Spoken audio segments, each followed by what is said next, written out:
بسم اللہ الرحمن الرحیم۔ السلام علیکم۔ آج ہمارا موضوع خاص ہے کہ کیا ہر مسلمان کو مرید بننا ضروری ہے؟ اس کا مطلب کہ ہر مسلمان کو کسی نہ کسی مرشد کی بیعت کرنی ہے یا نہیں۔ یہ سوال بڑا سادہ سا لگتا ہے، لیکن تصوف کی دنیا میں اس کی بہت بڑی اہمیت ہے۔ دیکھیے جناب، اللہ کو پانا، اللہ کی معرفت حاصل کرنا ایک آرٹ ہے، اور کوئی بھی اسکل، کوئی بھی آرٹ، کوئی بھی ہنر، کوئی بھی فن، کوئی بھی کلا سیکھنے کے لیے استاد کی ضرورت ہوتی ہے۔ اب چاہے آپ اس کو استاد کہیں، آپ اس کو ٹیچر کہیں، آپ گرو کہیں، پیر کہیں، مرشد کہیں، دین اور دنیا، ان دونوں میں کامیابی حاصل کرنے کے لیے انسان ہنر سیکھتا ہے، کلا سیکھتا ہے، اور وہ کلا اور وہ اسکل بغیر استاد کے کوئی سیکھ ہی نہیں سکتا۔ ہاں، یہ ضرور ہوتا ہے کہ اگر کوئی بغیر استاد کے کوئی بھی کلا سیکھتا ہے تو وہ غلط طریقے سے اس کو سیکھتا ہے، اور وہ اس کا استعمال بھی غلط ہوتا ہے۔ تو جب بات دین پہ آ جائے، بات اللہ کی معرفت پہ آ جائے، تو کیا استاد کے پاس نہیں جانا چاہیے؟ کیا اللہ تعالیٰ نے اپنے رسول کے ذریعے ہمیں پیغام نہیں دیا؟ کیا ہمارے گھروں میں قرآن پاک نہیں پڑھا ہوا؟ قرآن کو سمجھنا بھی کیا ایک کلا نہیں ہے؟ آپ قرآن پاک کو اٹھا کے اور کسی کے سامنے رکھ دیں اور کہیں اس کو پڑھیں اور سمجھیں، تو کیا وہ آسانی سے سمجھ لے گا؟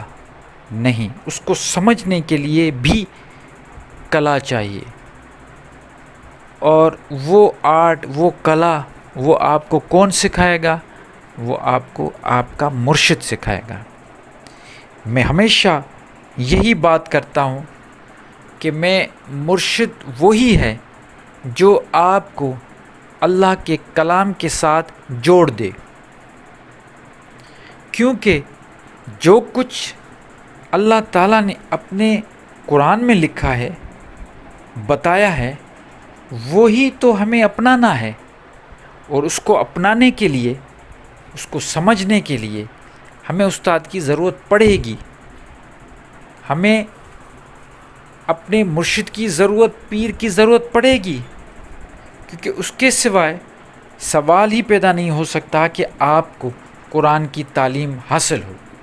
اس لیے ہم سورہ فاتحہ میں یہ کہتے ہیں کہ ہمیں ہدایت دے، اللہ تعالیٰ سے ہم دعا کرتے ہیں کہ اللہ تعالیٰ ہمیں ہدایت دے اور ان کا راستہ دے جن پہ تو نے انعام کیا۔ اس کا مطلب یہ ہوا کہ ہم کس کو فالو کریں؟ ہم اس کو فالو کریں جن پہ اللہ تعالیٰ کا انعام ہے۔ اور انعام یافتہ لوگ کون ہیں؟ انعام یافتہ لوگ وہ ہیں جو دین اور دنیا دونوں میں کامیاب ہیں۔ انعام یافتہ لوگ جب ہمیں نظر آتے ہیں، ان کا اورا ایسا ہوتا ہے، ان کے یہاں سیکھنے کو بہت کچھ ملتا ہے۔ تو جب آپ جائیں گے وہاں سیکھنے، سمجھنے، تو پھر اندازہ ہو جائے گا کہ مرید بننا، کیونکہ اندر میں ایک مراد ہے، وہ مراد لے کے جب ایک کامل مرشد کے پاس جاتے ہیں تو پھر پتہ چلتا ہے کہ مرید بننا کتنا ضروری ہے۔ اگر ہر بندہ یہ کہے کہ مجھے قرآن سمجھ میں آ گیا، ہر کوئی، اور وہ اپنی اپنی شریعت بنا کے چلتا رہے، تو پھر یہ ایسا کام نہیں چلے گا۔ اس لیے ضروری ہے اپنی مراد لے کے، اپنے سوال جو بھی آپ کے اندر میں سوال ہیں وہ لے کے آپ جب نکلیں گے باہر تو آپ کو ضرورت محسوس ہوگی پیر کی، مرشد کی، رہنما کی۔ تو ہر مسلمان کے لیے یہ واجب ہے کہ وہ اپنے لیے استاد رکھے، کیونکہ جب وہ قرآن کی تعلیم حاصل کرے گا، جب اس کو قرآن سمجھ میں نہیں آئے گا، چاہے اس کی لینگویج کا معاملہ ہو یا اس کے مفہوم کا معاملہ ہو، آپ کو ضرورت پڑے گی استاد کی، اور اسی کو پیر کہا گیا ہے، اسی کو مرشد کہا گیا ہے۔ رہبری کے بغیر کوئی اسکل سیکھ ہی نہیں سکتے۔ اب یہاں پہ ایک مسئلہ آ گیا، وہ مسئلہ یہ ہے کہ اس پورے سلسلے میں ایسے بھی کچھ لوگ آ گئے جنہوں نے اس پورے معاملے کو اپنا کاروبار بنا دیا، گیٹ اپ کر دیا، بڑے بڑے کپڑے پہنے، بڑے اچھے کپڑے پہنے، بڑے جبے پہنے، ٹوپیاں لگائی، داڑھی، بڑے بال، دربار سجا دیا، سائیڈوں میں اپنے خادم بٹھا دیے اور خود کو پیر کہلوانا شروع کر دیا، اور لوگ آ رہے ہیں، سجدہ کر رہے ہیں، لوگ اس کو مانتے ہیں، لوگ سمجھ رہے ہیں کہ ہماری شفاعت ان کے ذریعے ہوگی، ہمیں یہی دوزخ کی آگ سے بچائیں گے، یہی ہماری بخشش کروائیں گے۔ اب یہ ایسے لوگ آ گئے، کیونکہ جہاں جہالت ہوگی تو وہاں پہ ایسے لوگ پیدا ہوں گے۔ اس لیے ہر مسلمان کے لیے ضروری ہے کہ وہ کامل پیر ڈھونڈے۔ اگر اس کی مراد کامل ہوگی تو پیر بھی کامل ملے گا۔ ہر پیر جانا جاتا ہے اس کے جو اس کا مرید ہوتا ہے، اس کو دیکھ کے ہی کہتے ہیں لوگ کہ جس کا مرید ایسا ہو تو اس کا مرشد کیسا ہوگا۔ تو یہ چیز ہمیشہ مرید ہی ہوتا ہے جو اپنے پیر کا نام روشن کرتا ہے۔ ہر مسلمان کو چاہیے کہ وہ قرآن کے ساتھ جڑ جائے، اپنا مرشد قرآن کو بنائے، اور جہاں جہاں پہ بھی اس کو تکلیف ہوتی ہے، سمجھ میں نہیں آتا، عربی لینگویج کا مسئلہ ہے، یا میں نے جیسے بولا کہ مفہوم کا مسئلہ ہے، قرآن کو سمجھنے کی بات ہے، اگر وہ فقہ کو سمجھنا چاہتا ہے، اگر وہ حدیث کو سمجھنا چاہتا ہے تو وہ ضرور استاد کے پاس جائے گا۔ بنا استاد کے کچھ نہیں حاصل ہوتا۔ اس لیے بہت ضروری ہے کہ پیر ڈھونڈیں۔ پیر سے مراد استاد، پیر ایک فارسی لفظ ہے، استاد بھی فارسی لفظ ہے، مرشد عربی لفظ ہے، ٹیچر انگلش لفظ ہے، گرو سنسکرت لفظ ہے۔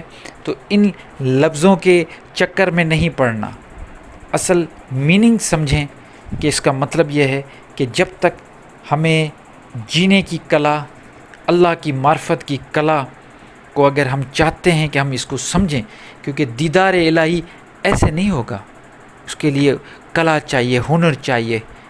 میں بار بار کہتا ہوں فن چاہیے، یہ بھی ایک فن ہے۔ جینا کو مطلب اپنی زندگی کو اس طریقے سے گزارنا بھی ایک فن ہے۔ تو اس فن کو حاصل کرنے کے لیے جب تک آپ گرو نہیں ڈھونڈیں گے کچھ نہیں ہوگا۔ دنیا کے معاملات دیکھیں، ایک موسیقی سیکھنے کے لیے بھی آپ کو گرو کی، پنڈت کی ضرورت پڑتی ہے۔ اگر آپ میکینیکل انجینئر بننا چاہتے ہیں، کوئی ورکشاپ کھولنا چاہتے ہیں، تب بھی آپ کو ایک میکینیکل انجینئر استاد کی ضرورت پڑتی ہے۔ وہاں پہ کام کرتے ہیں جو بچے، گیراج میں جو بچے کام کرتے ہیں، وہی تو پھر آگے جا کے بڑے خود مستری بن جاتے ہیں۔ تو یہ کیسے بنتے ہیں؟ یہ اپنے استاد کے پاس جاتے ہیں، وہاں سے سیکھتے ہیں، ان کو دیکھتے رہتے ہیں، ان کو تکتے رہتے ہیں کہ یہ کس طریقے سے کام کر رہا ہے، کون سے پانا اس نے کون سے نٹ پہ لگایا، کس طریقے سے اس نے انجن کھولی۔ تو اسی طرح بہت سارے ایسے پروفیشنز ہیں جن کو حاصل کرنے کے لیے وہ جو اسکلز ہیں ان کو ووکیشنل اسکلز کو حاصل کرنے کے لیے جو بچے ہوتے ہیں وہ اپنے استاد کو دیکھتے ہیں، وہاں سے سیکھتے ہیں. تو یہاں پہ معاملہ دین کا ہے. آپ کے اندر میں اللہ کی معرفت کا ایک مراد ہے. آپ چاہتے ہو کہ ہم اللہ کے سامنے محشر کے میدان میں سرخرو ہو.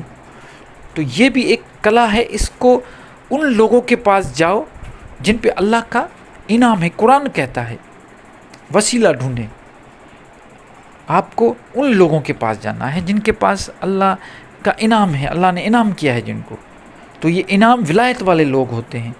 یہ ایسے لوگ ہوتے ہیں جو ساری زندگی اپنا مشاہدہ کرتے ہیں اور وہ سارا مشاہدہ کنورٹ کرتے ہیں اپنے مرید کو آسان راستہ دکھانے کے لیے. ایسا نہ ہو کہ اس نے بھی اپنی زندگی پوری مشاہدے میں گزار دی. پھر ایک مرید ہے وہ تو پھر شارٹ کٹ چاہے گا. وہ چاہے گا کہ جو کچھ میرے استاد کے پاس ہے وہ مجھے مل جائے، میں پھر زیرو سے سٹارٹ نہ کروں. اگر استاد نہ ہوگا تو پھر انسان پھر زیرو سے سٹارٹ کرے گا. تو ہر کوئی ایسا نہیں ہوتا کہ زیرو سے سٹارٹ کرے. چھوٹی چھوٹی چیزوں کو وہ سمجھنا، جب زندگی کو دین کو سمجھنا شروع کرے گا تو اس کی زندگی ختم ہو جائے گی.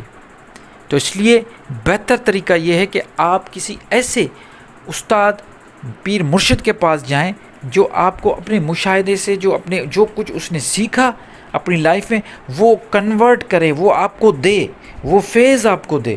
اور وہ فیض آپ کو جیسے دے گا آپ جلدی شارٹ کٹ کر کے اور راہ سلوک میں جو ایک سفر ہے اس کو جلدی کاٹنا شروع کر دیں گے. یہ سلسلہ آج کا سلسلہ نہیں ہے. یہ جیسے ہی رسالت ختم ہوئی، جیسے ہی آپ صلی اللہ علیہ وآلہ وسلم آخری نبی ہے تو نبوت وہاں پہ ختم ہوئی. اس کے بعد پھر ولایت کا سلسلہ شروع ہوا جو حضرت علی کرم اللہ وجہہ سے سٹارٹ ہوا. اور یہ ولایت، اولیاء اکرام، یہ سارے یہ سلسلے، یہ سارے لوگ، یہ ساری ہستیاں، یہ پیری مریدی، یہ کوئی واپار، یہ کوئی بزنس نہیں ہے جو آج کل لوگ کر رہے ہیں. یہ ایک سلسلہ ہے. دیے سے دیا جلانا ایک روحانیت کا پورا ایک پروسیس ہے. اس سے گزرتے ہیں مرید جب چلتا ہے، اور جب مرشد اور مرید یہ دو جب سلسلے آپس میں ان کا جو باطنی تعلق ہوتا ہے اس سے ہی معرفت ملتی ہے. تو آپ کو اگر آپ کو کامیاب ہونا ہے، ایک مسلمان اگر چاہتا ہے کہ وہ دین میں بھی کامیاب ہو، دنیا میں بھی کامیاب ہو، تو اس کو کامل مرشد کے پاس جانا پڑے گا، اس کو ڈھونڈنا پڑے گا. اور یہ سوال بار بار آتا ہے کہ اگر پیر نہ ملے تو ہم کیا کریں؟ تو ایسا ہو ہی نہیں سکتا کہ آپ کے اندر میں پیاس ہو اور اللہ تعالیٰ آپ کو کنواں نہ دکھائے. یہ ہو ہی نہیں سکتا. اگر اندر میں جستجو ہے، اگر اندر میں پیاس ہے، اگر آپ چاہتے ہو دین کو سیکھنا، اللہ کے دین کو سیکھنا، اللہ کے کلام کو سیکھنا، تو ایسا ہو ہی نہیں سکتا کہ اللہ تعالیٰ آپ کے لیے وسیلہ نہ بنائے. میں مانوں گا ہی نہیں کبھی بھی، چاہے وہ مرد ہو چاہے وہ عورت، کوئی بھی ہو، ایسا ہو ہی نہیں سکتا. اب سوال یہ ہے کہ ضروری نہیں کہ وہ پیر و مرشد آپ کو بشر کی شکل سے ملے. کہیں کہیں پہ تو اللہ تعالیٰ خود کوئی نہ کوئی ایسا سلسلہ بنا دیتا ہے کہ انسان کو سمجھ آنا شروع ہو جاتی ہے. ہماری عورتیں باپردہ عورتیں ہیں، اگر وہ باہر نہیں نکل سکتی تو وہ کیا کریں گی؟ وہ پیر مرشد وہ استاد کہاں سے ڈھونڈے گی؟ تو ضروری نہیں کہ وہ باہر جائے اور ڈھونڈے. وہ آج کل کا دور دیکھیں، ہر دور کے حساب سے چلنا ہے. آج کل کا دور ہے آپ آن لائن بھی یا یوٹیوب کی ویڈیو کے ذریعے بھی آپ قرآن کو سمجھ سکتی ہیں، آپ عربی بھی سیکھ سکتی ہیں. تو یہ ضروری نہیں کہ آپ کو جانا. اچھا، آپ کے سوالات اگر آپ کے دماغ میں آتے ہیں تو آپ کے پاس انسائکلوپیڈیا بھری پڑی ہیں. پورا آپ یہ سمجھیں کہ پورا گوگل پوری سرچ انجن انسائکلوپیڈیا بنی ہوئی ہے. ہر چیز آپ کو وہاں پہ ملی. آپ سوچیں گے اور وہاں پہ لکھیں گے. آرٹیفیشل انٹیلیجنس کا دور چل رہا ہے، تو اس میں آپ کو پریشان ہونے کی ضرورت ہی نہیں. تو ہر مسلمان کے لیے بڑا ضروری ہے کہ وہ دین کو سیکھے. میں تو یہ خواہش کرتا ہوں کہ جو بھی میرے ساتھ ہیں، میرے جو بھی فالوورز ہیں اس چینل کے ساتھ جو جڑے ہوئے ہیں، وہ سب قرآن کو ڈائریکٹ سمجھنا شروع کریں. کیونکہ ایک چیز میں آپ سب کو بتانا چاہتا ہوں، اکثر میں محفل میں یہ باتیں کرتا ہوں، خاص طور پہ یہ بات جو ابھی کہنے والا ہوں وہ یہ کہ قرآن کی جو لینگویج ہے اس کی ٹرانسلیشن کسی دوسری زبان میں اسی روح کے ساتھ ہو ہی نہیں سکتی. مزہ تو تب ہے جب آپ ڈائریکٹ جب قرآن پڑھا جائے اور اس کا میسیج اپنے دل میں اتار کے دیکھیں. آپ یقین کریں، وہ جو لکھا ہوا ہے نا کہ اللہ کی آیتیں جب پڑھی جاتی ہیں تو بال اٹھ جاتے ہیں، تو وہ اصل کیفیت آپ کے ساتھ ہو جائے. بالکل ایسی کیفیت ہوتی ہے. اگر آپ ڈائریکٹ قرآن کو سمجھنا شروع کریں گے تو آپ کی کیفیت ہی اور ہو جائے گی. تو میرا تو یہ ایک خواب ہے کہ ہر کوئی قرآن کو ایسا سمجھے. اور اس کی لینگویج بھی اتنی مشکل نہیں ہے. اگر آپ کوشش کریں گے، تھوڑی کوشش کریں گے، تو آپ کو استاد مل جائے گا اور آپ کو پڑھانا شروع ہو جائے گا. اگر انسان اللہ کی راہ پہ چلنا چاہے تو ایسا ہو ہی نہیں سکتا کہ اللہ تعالیٰ اس کو ہدایت نہ دے.